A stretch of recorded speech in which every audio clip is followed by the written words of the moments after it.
My name's Tyler. I play guitar and I sing and I write most of the songs for Guilt, which I started in 2017. And I remember that because it was March. It was March 2017 is when we released the acoustic version of Flowers, which is a song that we've been playing every single night for 3 years. Ever since that release. But we haven't released the studio version, real version of it until this record a couple weeks ago. It's been a weird time. I have a really nasty habit of starting bands without bandmates. It's a problem. But yeah, I was in another band and I started writing some songs. I just started writing these lyrics, and Numbers was the first thing I wrote. And I said, hey, do y'all want this? Because I was just a guitar player. Do you want these songs? And they said no. And I was like, that's okay. I'll do a side project. And that became Guilt. I have an art degree, and guilt is an art term. It's in the lyrics to Numbers, actually. The part where it's casting gold, that's the gilding process. And guilt is putting gold onto stuff. And in art, you could look at Gustav Klimt's The Kiss. It's shiny. It's the shiny part. And I just knew that was such a cool idea to me. The idea that metal is cold. It's considered unemotional. And then in this context, it's the bright part. It's the warmth. It's the shiny thing. And I just thought those two ideas about metal would be really cool, but I also not in a metal band. That's too literal, and I also don't like metal. Sorry. But yeah, it's been a long process. It's weird when people ask how old we are, because Tristan and I are original members, but Nico's been in the band for 2 years and change. Ash has been in the band for a year and change. We've had 10 people cycle through at different points. I was writing those songs at the beginning, but it's the reason we didn't release it, the reason we toured America twice and have gone out of the country on just the 6 songs from the splits we did in that EP, was it just because we knew it wasn't ready? And we've done a lot of growing as people. It's weird for me to speak for the group, but I know that they would say that. I know that they're recording this in their homes and they're probably saying the same thing. But I changed a lot. I knew that I like emo music. I've always connected with sad music specifically, which is why I sometimes listen to country.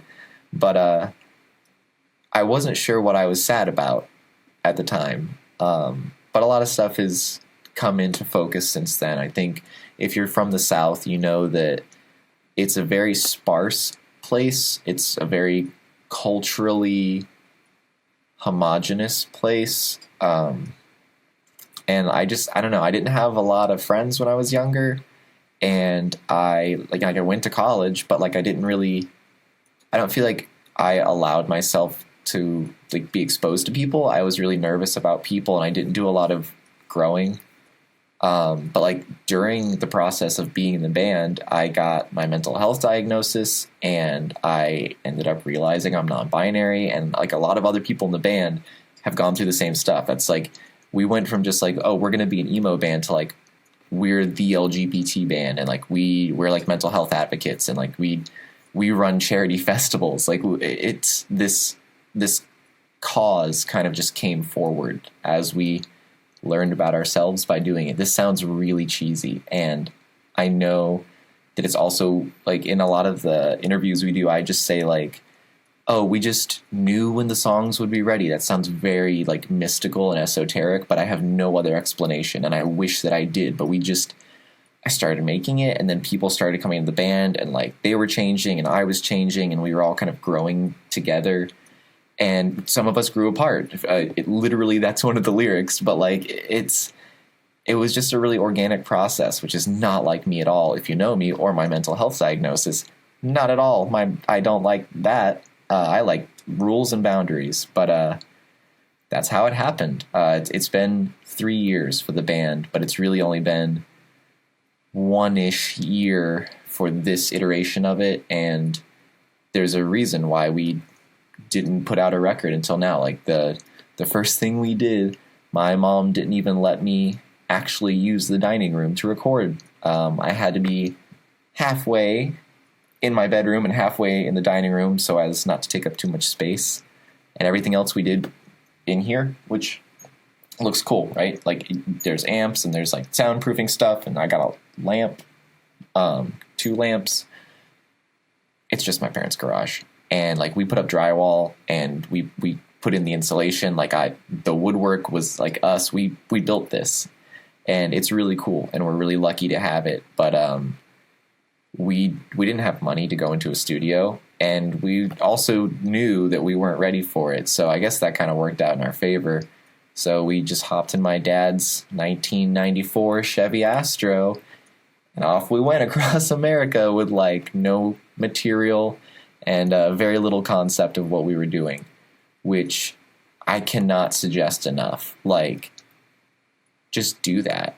I hate to be Henry Rollins, but like, just get in the van. Like, it's cool. It's cool, and you learn a lot about yourself, or at least I did. That it's kind of made me who I am, and it's made me care about the things that I care about and care more about the things that I care about than I did when I was just letting myself play guitar in my bedroom and had no ability to connect with other people. But yeah, so long story short, the band's basically only a year old, but we're also like 3 or 4 years old. So complicated.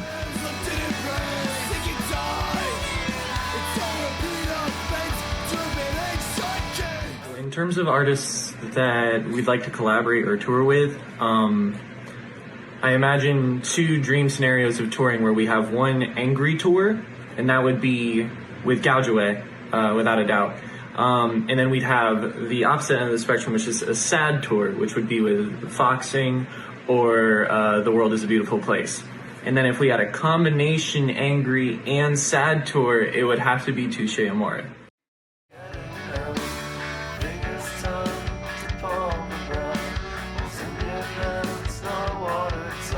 Trying so hard to think of my first memory of music. I think that's actually just before I had like real memories. It's probably just my dad playing piano. My dad was like a child prodigy musician and has perfect pitch and has like synesthesia, which is so cool. I can't even play music, much less see it. But yeah, it's probably just my dad playing piano. I learned guitar because my dad's fingers are too big to play the guitar, and I didn't learn piano because I just didn't want to compete, because I'm not as good. But that's like my first, like when music was in my life. The first time I remember it being kind of brought to my attention as a thing that stood out was like 3rd grade, I think. And it was my first time talking to the popular kids, and there's these 2 girls, and I remember them being like, do you like Backstreet Boys or NSYNC better? And I was like, I'm supposed to have an opinion on what's on the radio? Like, it was like a background part of my life until that point. And then I was like, okay, pop culture. It like the light switch turned on. And then I guess the first time that it like impacted me in a way that led me to where I am now with like actually making music, I was probably like 14, maybe a little bit younger, but I just remember that I was watching VH1 because I always used to eat my Lucky Charms and sit in front of my TV at my mom's house, and I would just watch VH1. That's what I did. And like I liked Linkin Park. Like I liked bands. They were like my first band, but like I saw the video for Say Anything's Alive with the Glory of Love, and I liked them. And at the time, you just had to go buy CDs and you just hope you like the rest of it too. And their track Admit It, the spoken word track, that was the first time that I was like, okay, I liked Linkin Park because they were angry. But this was the first time somebody was like, the lyrics were the way that I thought. It was a person who wasn't just feeling how I felt, but like expressing their feelings the way that I like wished that I could express them. And it just, that was the real like whatever, like third grade, like the light switch gets turned on, and then like middle school or high school, it's like 600 other lights turn on and the house burns down. And that was it for me. I was toast. I was like, all right, I gotta learn to play guitar. I gotta be a musician. And I'm still learning to play guitar.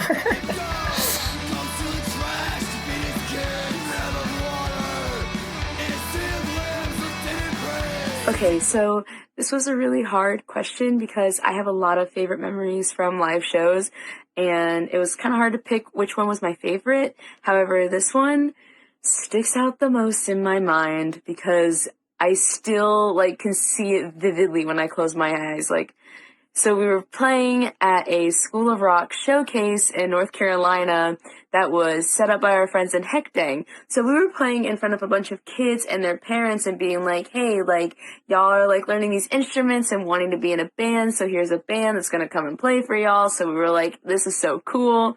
However, at one point during the set, because everyone's moving around, Tristan's like guitar neck, like the headstock, I guess, just like really got Tyler good in the face while they were like moving around, and they just started bleeding like everywhere, and it wouldn't stop. And I don't even know if they noticed or not. Like, I was just behind the kid and I didn't know until after the set, and I was like, what happened?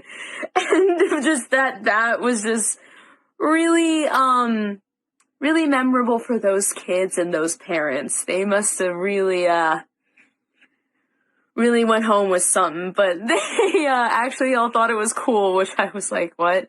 So that's just something that really sticks out in my mind of like a favorite moment from a live show. So yeah.